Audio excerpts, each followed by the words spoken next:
For your mercy never fails me. Tame your tongue.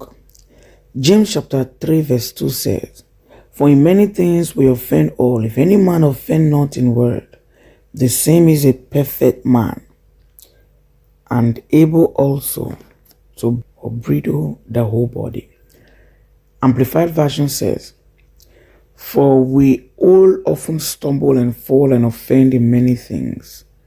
And if anyone does not offend in speech, never says the wrong thing, he is a fully developed character and a perfect man, able to control his whole body and to curb his entire nature.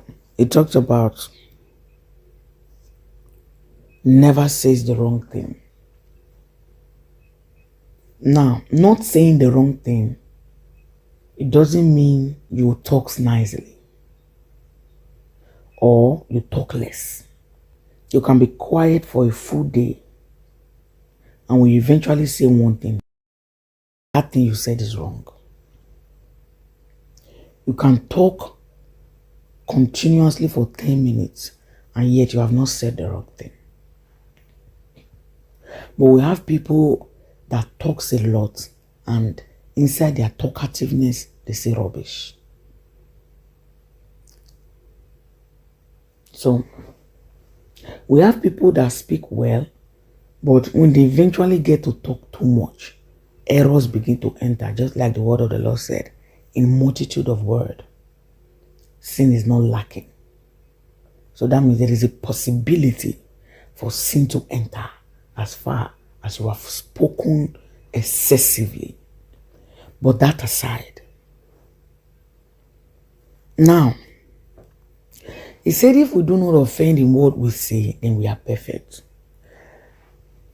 First thing I would like to talk about is, when we talk about not offending in word or not speaking the wrong thing, it doesn't mean that you always say what people want to hear. There are times we say things and people get offended by what we have said. They got offended, yes. But what we said, is it right or wrong? When you check it out, you realize that what we said is right. But they just got offended because they didn't like it, not because we said something wrong.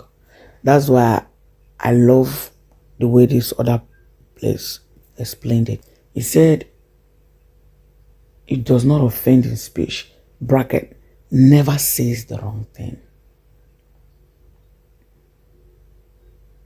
He is a fully developed character. We're going to use the case study, Jesus as a case study. Especially the Gospel of John, explained a lot how many times the Pharisees were offended in him. Because Jesus was not a smooth talker or a sweet talker. His words were weighty and strong, too hard for the Pharisees to comprehend. He doesn't fine-tune it. He doesn't dilute it. He speaks it raw. And most of the time, he doesn't even explain it to them. That's the worst part of it. But they understood, so they get angry about it. So does it mean that Jesus was wrong? No, he wasn't wrong. But it was just too much for them to bear, because they didn't have the heart to accept the truth. Is it because they didn't have they were stiff-necked? Yeah, stiff-necked they were. So that's why they were picking offense. So in our world today, we see offensive word as the word that comes strongly. No.